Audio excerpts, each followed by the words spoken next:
Hello students, मैं अश्वनी प्रजापति आप सभी का स्वागत करता हूं लर्न विद अश्वनी सर पर। आज हम लोग पढ़ने वाले हैं class 12th physics chapter number 1, जिसका नेम है इलेक्ट्रिक चार्ज और फील्ड यानी एंड फील्ड। तो ये जो क्लास होगी पूरी CUT के अंतर्गत, मतलब जो एग्जाम होने वाला है 11 मई से, हम उसी की अकॉर्डिंग पढ़ेंगे। इस क्लास में हम लोग थ्योरी भी पढ़ेंगे और वे सारे फार्मूले जानेंगे जिनसे रिलेटेड क्वेश्चन आने ही आने हैं। तो आज है 2 तारीख, आज से लगभग पेपर 9 दिन ही है। 11 मई से शुरू है तो 9 दिन बचा है। तो आइए आज से क्लास को हम लोग शुरू करते हैं और एक ही वीडियो में इस चैप्टर को कंप्लीट करते हैं। तो इस चैप्टर में जो हमारा पहला टॉपिक होगा, हम चैप्टर को ही देखते हैं। हमारे चैप्टर का जो नेम है electric charge and field. Electric charge means होता है विद्युत आवेश एंड फील्ड मींस होता है क्षेत्र। तो पहले हम इस चैप्टर का मीनिंग ही समझ लेते हैं। तो इलेक्ट्रिक चार्ज हमने बताया कि इलेक्ट्रिक चार्ज मींस विद्युत आवेश। ठीक, तो विद्युत आवेश किसी पदार्थ का वह गुण होता है जो किसी पदार्थ में विद्युतीय या चुंबकीय गुण उत्पन्न करता है। मैंने क्या बोला कि विद्युत आवेश किसी पदार्थ का वह गुण है जो किसी पदार्थ में विद्युतीय तथा चुंबकीय प्रभाव उत्पन्न करता है। अब हम बात कर लेते हैं, एक शब्द और है चैप्टर में, विद्युत क्षेत्र। तो विद्युत क्षेत्र हम किसे बोलेंगे कि किसी आवेश के चारों ओर का वह क्षेत्र जहां तक उसका प्रभाव होता है। मीन्स अगर आप किसी चेयर पे बैठते हैं तो जहां तक आप पूरा जगह घेरेंगे वो आपका क्षेत्र होगा। वैसे ही किसी भी चार्ज का चारों ओर का वह क्षेत्र जहां तक उसका प्रभाव होता है उसे ही विद्युत क्षेत्र कहते हैं। आई होप आप सबको चैप्टर का मीन्स समझ में आया होगा। तो आइए आज की इस क्लास का पहला चैप्टर है और पहले चैप्टर का हम लोग पहला टॉपिक पढ़ते हैं। तो पहला टॉपिक हमारा होगा इलेक्ट्रिक चार्ज। इलेक्ट्रिक चार्ज, इसको हिंदी में हम लोग बोलते हैं विद्युत आवेश। विद्युत आवेश ये क्लास खासकर यूपी बोर्ड वालों के लिए है, सीबीएसई बोर्ड वाले भी देख सकते हैं। तो हमने यहाँ पे उसका डेफिनेशन लिख लेते हैं। हमने डेफिनेशन क्या बोला कि आवेश किसी पदार्थ का वह गुण है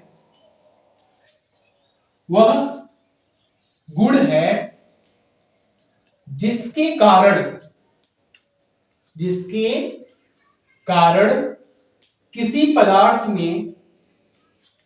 किसी पदार्थ में विद्युतीय तथा चुंबकीय गुण उत्पन्न होता है। चुंबकीय गुण उत्पन्न होता है। तो क्या कि आवेश किसी पदार्थ का वह गुण है जिसके कारण किसी पदार्थ में विद्युतीय या चुंबकीय गुण उत्पन्न होता है। अब हम बात करते हैं, इसको हम कैपिटल क्यू से रिप्रेजेंट करते हैं। किससे? कैपिटल क्यू से रिप्रेजेंट करते हैं। और इसका जो राशि होता है, राशि मतलब क्वांटिटीज, राशि यानी क्वांटिटीज क्या होता है? ये अदिश राशि होती है। फिर दूसरी बात करते हैं, इसका मात्रक यानी यूनिट। इसका मात्रक होता है कूलम, जिसको हम कैपिटल सी से रिप्रेजेंट करते हैं। और इसका जो बीमीय सूत्र होता है, बीमीय सूत्र यानी डायमेंशनल फार्मूला, डायमेंशनल फॉर्मूला, तो ये होता है ए टी। ए टी यहां नहीं दिख रहा होगा तो मैं बोल दे रहा हूं, विद्युत आवेश का जो बीमी सूत्र होता है ए टी। तो आई होप आप सबको समझ में आया होगा। अब हम बात करते हैं कि आवेश के प्रकार। अब हम बात करते हैं दूसरे टॉपिक पे, विद्युत आवेश का प्रकार। ठीक, टाइप्स ऑफ चार्ज। ठीक, टाइप्स ऑफ चार्ज मतलब विद्युत आवेश के प्रकार। तो विद्युत आवेश जो होते हैं, विद्युत आवेश दो प्रकार के होते हैं। कितने प्रकार के? दो प्रकार के होते हैं। कौन कौन से? पहला जो होता है धनात्मक आवेश। क्या? धनात्मक आवेश। अगर आप लोग कॉपी पे लियो तो नोट करते जाए हमारे साथ। इसको इंग्लिश में बोलते हैं पॉजिटिव चार्ज। ठीक, पॉजिटिव चार्ज, इसको ऐसे रिप्रेजेंट करते हैं हम। ठीक, और सेकेंड होता है ऋणात्मक आवेश। ऋणात्मक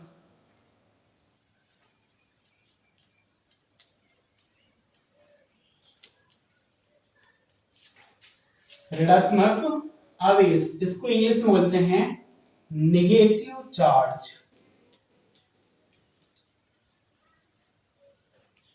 नेगेटिव चार्ज, और हम इसको ऐसे रिप्रेजेंट करते हैं। अब कहोगे कि धनावेश कब होता है, ऋणावेश कब होता है? तो हम बात करते हैं कि किसी भी पदार्थ में जो होते हैं वो परमाणु से मिलकर बने होते हैं, और परमाणु का एक समस्त भार जो होता है, परमाणु का समस्त भार एक जगह इकट्ठा होता है जिसे हम नाभिक बोलते हैं। और नाभिक में प्रोटॉन और न्यूट्रॉन होते हैं, और जो इलेक्ट्रॉन होता है वो नाभिक के कक्षकों के चारों ओर चक्कर लगाता है। तो देखो, किसी पदार्थ में इलेक्ट्रॉन और प्रोटॉनों की संख्या जो होती है इक्वल होती है। ठीक है, तो मान लो एक हम यहाँ पे रखे हैं, एक यहाँ पे रखते हैं ऑब्जेक्ट जिसमें पॉजिटिव ही पॉजिटिव है, मतलब ये पॉजिटिव चार्ज है, और एक यहाँ पे लाते हैं नेगेटिव चार्ज है। ठीक, तो हमने क्या किया, इसको पास लाए तो इससे क्या हुआ, पॉजिटिव चार्ज यहाँ से यहाँ चला गया। ठीक, पॉजिटिव चार्ज कहीं पॉजिटिव है, इसमें आ गया। तो कहने का मतलब यहाँ से पॉजिटिव चार्ज निकला तो यहाँ पे क्या, पॉजिटिव की कमी हो गई, मतलब प्रोटॉन की कमी हो गई। तो ये वाला हो जाएगा आपका ऋणावेश,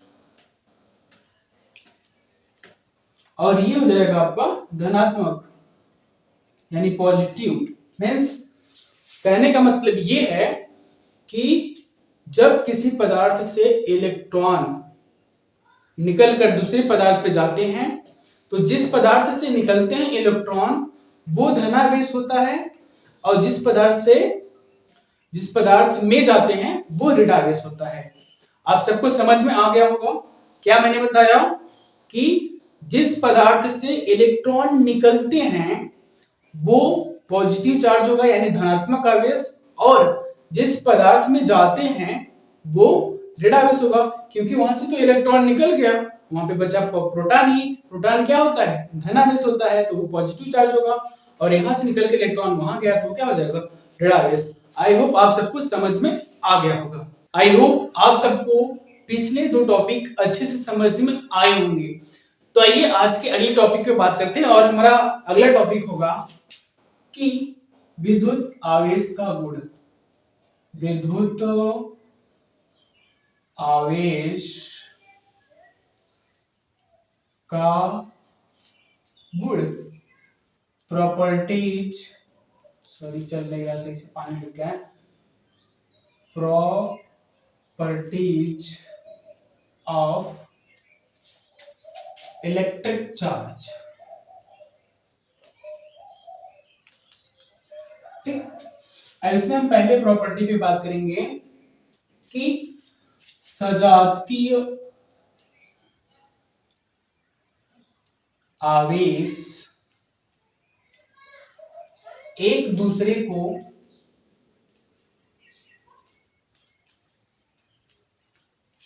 प्रतिकर्षित करते हैं।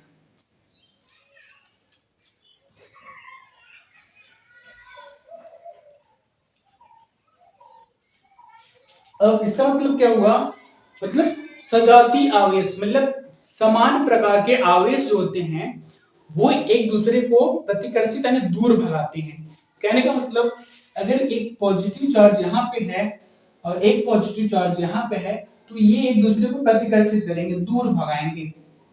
यही कंडीशन अगर यहाँ पे माइनस चार्ज है, यहाँ पे माइनस चार्ज है, तो ये भी एक दूसरे को दूर भगाएंगे। कहने का मतलब कि समान आवेश एक दूसरे को क्या करते हैं, प्रतिकर्षित यानी दूर भगाते हैं।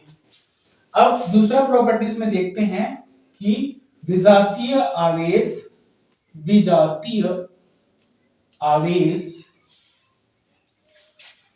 एक दूसरे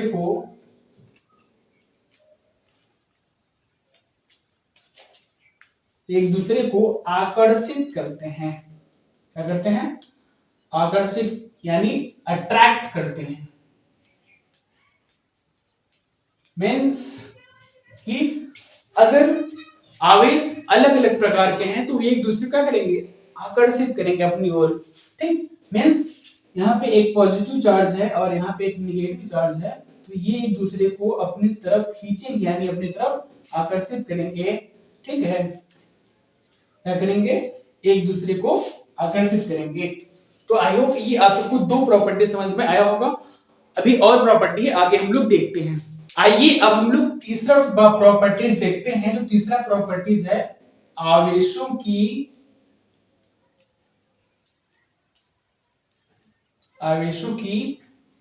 योज्यता। ठीक, एडिटिविटी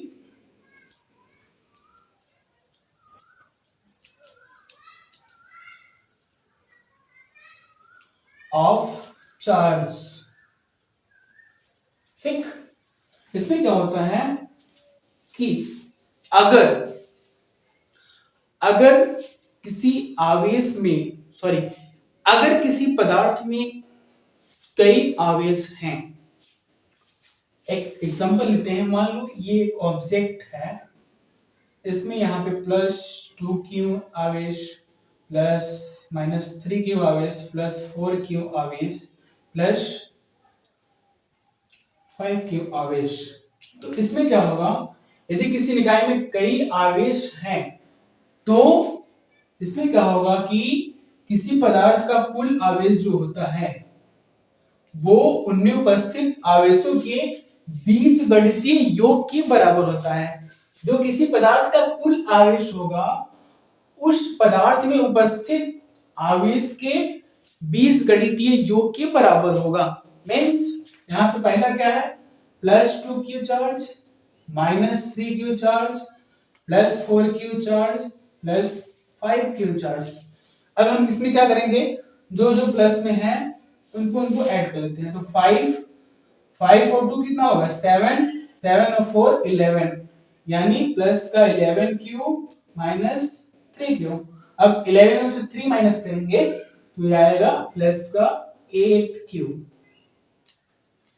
मींस इस टॉपिक से हमें यह पता चलता है कि किसी आवेश में यदि कई आवेश हैं, किसी पदार्थ का कुल आवेश उनमें उपस्थित कुल आवेश के बीजगणितीय योग के बराबर होता है। तो आई होप आप सबको समझ में आ गया होगा। अब हम इसके फोर्थ प्रॉपर्टी की बात करते हैं। हमारा फोर्थ प्रॉपर्टी है आवेश का क्वांटमीकरण। क्या है, मतलब क्वांटाइजेशन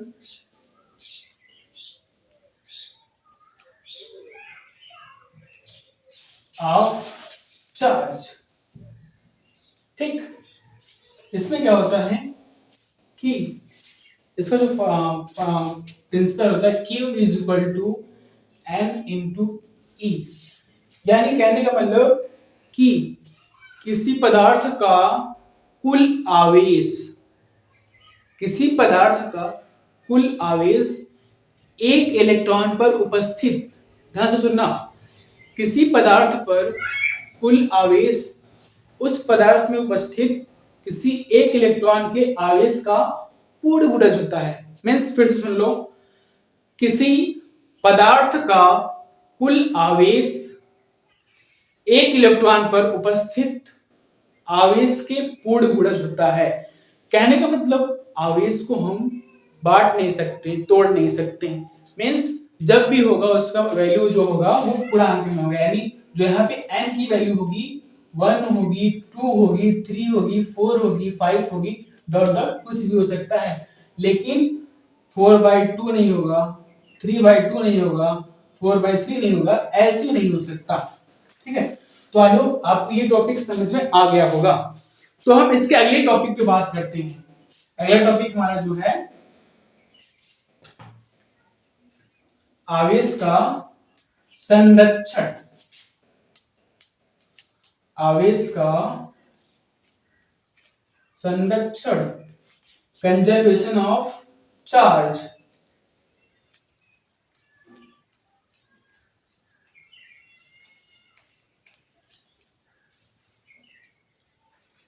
इसका क्या मतलब होगा कि आवेश, किसी पदार्थ का कुल जो आवेश होता है वो संरक्षित होता है। मतलब किसी पदार्थ का जो कुल आवेश होता है वो संरक्षित होता है। मीन्स आवेश को न तो नष्ट ही किया जा सकता है, न ही उत्पन्न किया जा सकता है। उसे केवल एक रूप से दूसरे रूप में चेंज किया जा सकता है। यही है आवेश के संरक्षण का नियम। तो आई होप आपको विद्युत आवेश, सॉरी, आवेश के सभी प्रॉपर्टीज अच्छे से समझ में आए होंगे। अब हम लोग इस चैप्टर का इंपॉर्टेंट टॉपिक पढ़ने जा रहे हैं जिसका नेम है कूलम्ब्स लॉ, कूलम्ब का नियम। तो आइए हम उसको शुरू करते हैं और अच्छे तरीके से पढ़ते हैं, क्योंकि इस टॉपिक से सीयूटी में एक क्वेश्चन पक्का पक्का पक्का है। यानी आपका 5 नंबर फिक्स है। तो आइए उस टॉपिक को शुरू करते हैं और अच्छे ढंग से पढ़ते हैं और उसके क्वेश्चन भी करते हैं। अब हम लोग पढ़ेंगे इस चैप्टर के इंपॉर्टेंट टॉपिक जिसका नेम है कूलम्ब्स लॉ, कूलम्ब का नियम, कूलम्ब का नियम। ठीक, तो कूलम्ब का नियम, कूलम्ब ने बताया कि किन्हीं दो बिंदु आवेशों के बीच जो विद्युत बल होता है वो होता है आवेशों के परिमाण के गुणनफल के समानुपाती तथा आवेशों के बीच की दूरी के व्युत्क्रमानुपाती होता है। मैं आपको डायग्राम बना के बताता हूं।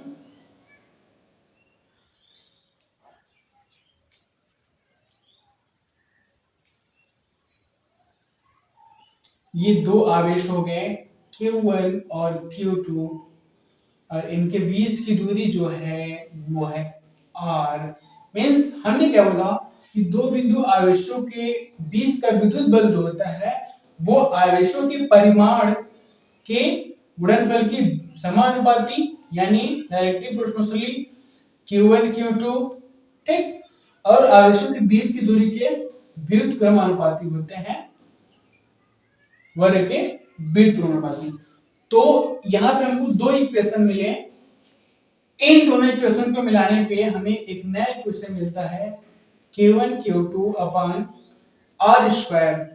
अब जब हम इसका सिंबल हटाते हैं तो हम एक कांस्टेंट लगाते हैं, इसको यहाँ पे कांस्टेंट लिखा K Q1 Q2 अपान R स्क्वायर। ये होता है फार्मूला कूलम्ब्स लॉ का। अब यहाँ पे K की वैल्यू दिया, K की वैल्यू जो होती है 1/4 पाई एप्सिलॉन नॉट, ठीक, और जो इसकी वैल्यू होती है 1/4 पाई एप्सिलॉन नॉट की, वो वैल्यू होती है 9 × 10⁹ तो यहाँ पे अगर हम k की वैल्यू रखते हैं तो यहाँ पे फार्मूला हो जाएगा 1/4 pi epsilon not Q1 Q2 upon R square. ठीक, यहाँ पे एक और फार्मूला बन गया। तो आई होप आपको कूलॉम का नियम समझ में आया होगा। हम लोग एक बार फिर से देख लेते हैं कि कूलॉम्स लॉ क्या है। कि कूलॉम्स लॉ बोलते हैं, कूलॉम जी बोलते हैं कि किन्हीं दो बिंदु आवेशों के बीच लगने वाला विद्युत बल जो होता है वो आवेशों के परिमाण के गुणनफल के समानुपाती और आवेशों के बीच की दूरी के वर्ग के व्युत्क्रमानुपाती होता है।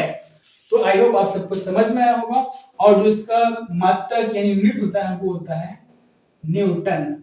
आपको पता है न्यूटन। ठीक, तो आज की क्लास को हम यहीं पे एंड करते हैं। हमने आज के क्लास में पढ़ा आवेश क्या होता है, आवेश का परिभाषा जाना और आवेश के प्रकार जाने और आवेश के गुण जाने, और हमने जाना आवेश का कूलॉम्स लॉ, कूलॉम का नियम। अब हम अगली क्लास में पढ़ेंगे कूलॉम्स का सदिश रूप, फिर उसके बाद आएंगे हम विद्युत क्षेत्र। अब हमने इस चैप्टर के एक टॉपिक को, एक वर्ड के टॉपिक को, पूरे टॉपिक को मैंने कवर कर लिया। मतलब विद्युत आवेश से रिलेटेड जितने टॉपिक थे हमने सभी पढ़ लिए हैं। और यहाँ पे हमको दो फार्मूला देखने के मिले, एक आवेश के क्वांटमीकरण में जिसमें हम किसी पदार्थ में उपस्थित आवेश को पता करते हैं, कुल आवेश को। तो क्या होता है Q = N × E, एक फार्मूला वहां देखा, और हमने एक फार्मूला और देखा किसमें, आवेश की युज्यता में। मतलब एक किसी पदार्थ का कुल आवेश उनमें उपस्थित आवेशों के बीजगणितीय योग के बराबर होता है। फिर हमने यहाँ पे एक तीसरा फार्मूला देखा कूलॉम का नियम में, जो फार्मूला होता है F = 1/4 pi epsilon not Q1 Q2 upon R square. 1/4 pi epsilon not की वैल्यू होती है 9 × 10⁹ और यहाँ पे जो एप्सिलॉन नॉट होता है वो निर्वात की विद्युतशीलता होती है, जिसकी वैल्यू होती है 8.85 × 10⁻12। ठीक, ये एप्सिलॉन नॉट यानी निर्वात की विद्युतशीलता की वैल्यू है। अब इसमें एक चीज और होता है। ठीक, तो जो जितने भी बचे हैं, अब इसको हम नेक्स्ट क्लास में पढ़ेंगे। तो आज की क्लास को हम यहीं पे एंड करते हैं। आई होप आप सबके तैयारी अच्छे से चल रही होगी। मिलते हैं नेक्स्ट क्लास में, तब तक के लिए स्वस्थ रहिए, मस्त रहिए। Bye bye, Tata.